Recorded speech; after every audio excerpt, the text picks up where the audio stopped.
안녕하세요. 기능의학 의사 김원장입니다. 오늘은 자폐증에 대해서 이야기해 보려고 하는데요. 그 자폐증 또는 뭐 자폐 스펙트럼 장애라고 하는데요. 이게 기능의학 입장에서 치료를 해보면은 의외로 쉽게 치료되는 케이스들이 있습니다. 뭐 기능의학으로 모든 자폐증 환자를 치료할 수 있는 건 아니겠지만 워낙 난치병이고 불치병이고 해볼 수 있는 도리가 별로 없는 실정이잖아요. 그래서 뭐 놀이 치료도 하고 뭐 심리 치료 뭐 여러 가지 치료도 하면서 한 번 정도는 기능의학적인 검사를 하고 치료를 적용해 보는 것이 어떨까 하는 생각을 갖고 있습니다. 그 이야기에 대해서는 제가 뭐 제 병원 블로그 쪽에다가 자세하게 이야기를 써놨고요. 그러한 내용을 제가 영상 설명란에 그 해당 글을 링크를 해 놓을 테니까요. 관심 있는 분들은 한번 읽어보시면은 좋으실 것 같습니다.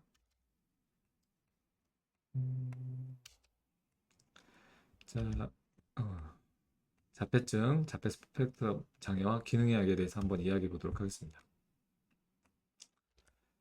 그 자폐 스펙트럼 장애, 그전에는 뭐 자폐증이라고 했을 거예요. 근데 이제 약간 그 자폐증하고 겹치는 그런 스펙트럼, 그런 범주가 있기 때문에 그런 것들을 통틀어서 자폐 스펙트럼 장애라고 보는 것 같아요. 그 오티즘 스펙트럼 디스오더, 약자로는 뭐 ASD라고도 하는데요. 특징적인 세 가지 그런 증상들이 있습니다. 근데 사회적 상호작용 장애, 즉 아이 컨택, 얼굴 표정, 제스처 사용, 정서적인 상호작용, 다른 사람과 감정을 공유하는 등 이런 공감하는 능력, 이런 것들이 사회적인 상호작용이 상당히 떨어지는 것을 알 수 있죠. 그리고 의사소통 장애, 언어 발달이 지연되고 대화를 시작하거나 지속하는데 어려움을 느끼고요. 행동이나 관심이 한정되고 반복적인 양상이라는 거죠. 특정 대상에 몰입하고 한정된 것에 관심을 갖고 반복적인 그런 운동, 행동 양상을 띠는 것이 자폐 스펙트럼 장애라고 할 수 있겠습니다. 영화에서는 뭐 레인맨이나 뭐 우리 마라톤 그 조승우 씨가 연기를 했는데요. 해당 영화를 보신 분들이라면은 어떤 특징들을 갖고 있는지 쉽게 이해하실 수 있을 것입니다. 제가 이제 그 자폐증의 이제 원인으로 추정하고 주목하고 있는 것이 있습니다. 크게 세 가지가 있는데요. 첫 번째는 중금속 중독이 있지 않을까. 자, 특히 수은하고 납, 알루미늄이 그 발달 장애와 언어 발달이라든가 인지 능력하고 상당히 관련이 많기 때문에 수은하고 납, 알루미늄에 저는 초점을 맞추고 있고요. 그 위에 장누수증, 리키거 신드롬이라고 하죠. 그래서 장 점막이 손상되어서 소화되지 않은 음식이 우리 몸속으로 들어오게 되고 그게 이제 자가 면역 반응이나 알러지, 염증 반응을 일으킬 수 있는데요. 그런 장누수를 유발하는 음식이라든가 장내 환경이 문제가 될 수 있고요.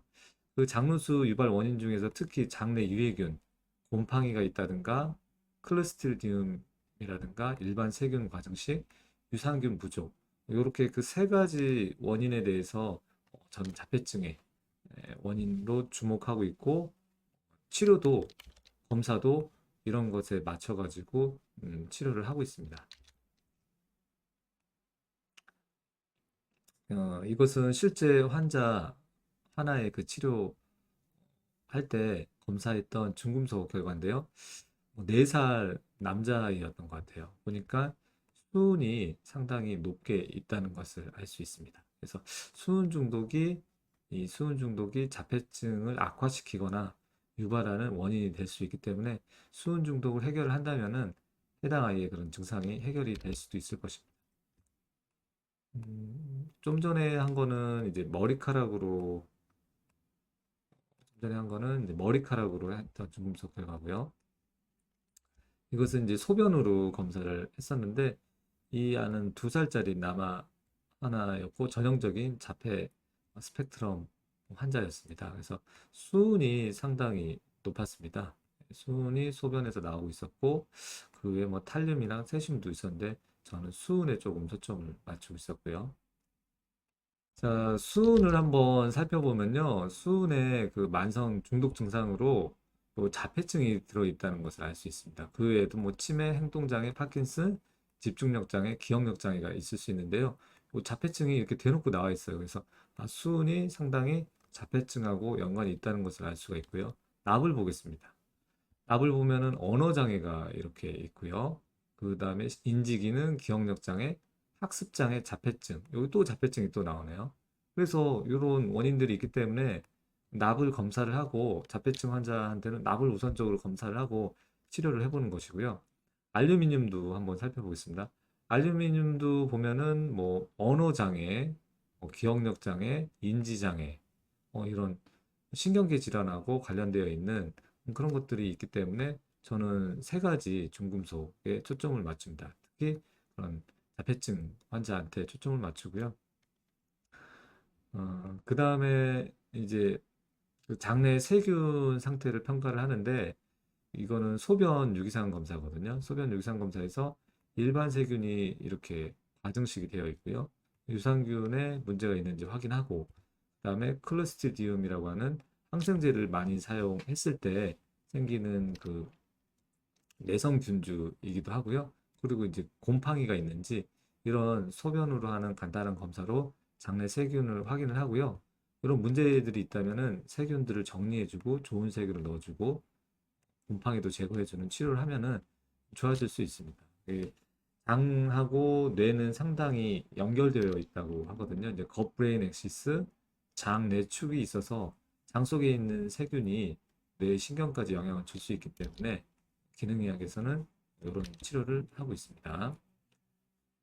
그리고 또 제가 장루수증이 있는지 없는지 확인하기 위해서 검사를 하게 되는데요.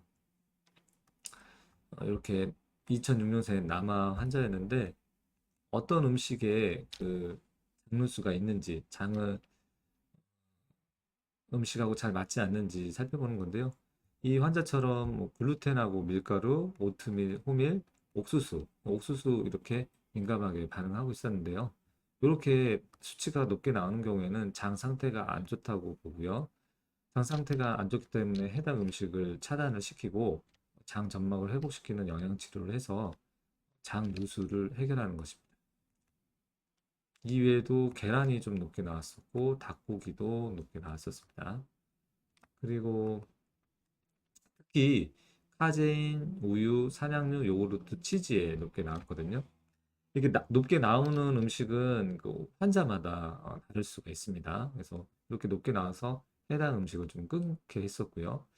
견과류에서는 호두, 참깨가 높게 나와서 이런 걸 좀 피하게 했고요.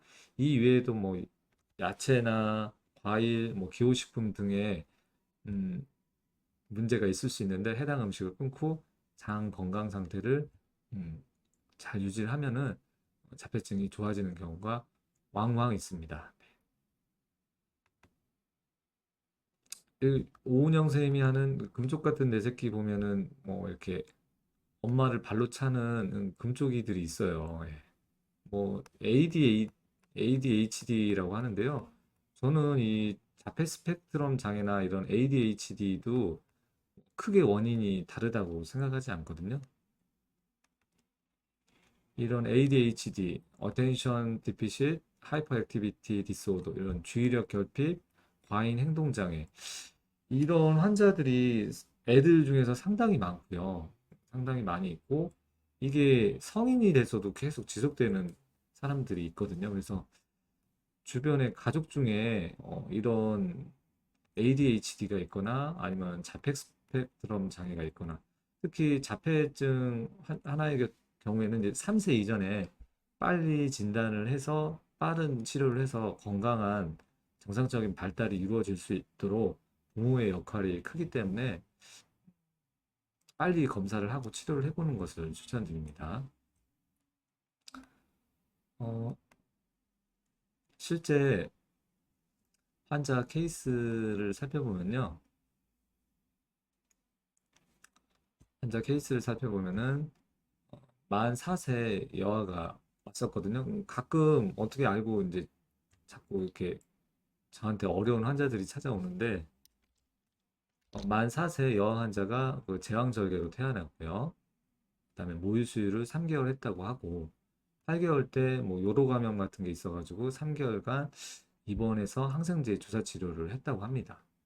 그리고 어느 순간 이게 선택적인 집중을 보이고 눈 맞춤이 약하고 말의 발달이 느리다는 것을 알게 돼서 이제 어떻게 찾아보고 저한테 오셨더라고요. 그래서 저는 앞에 해당되는 중금속 원인을 찾는 치료를 했고요. 이 친구도 이제 수은이 높게 나와 있었던 것 같아요. 수은이.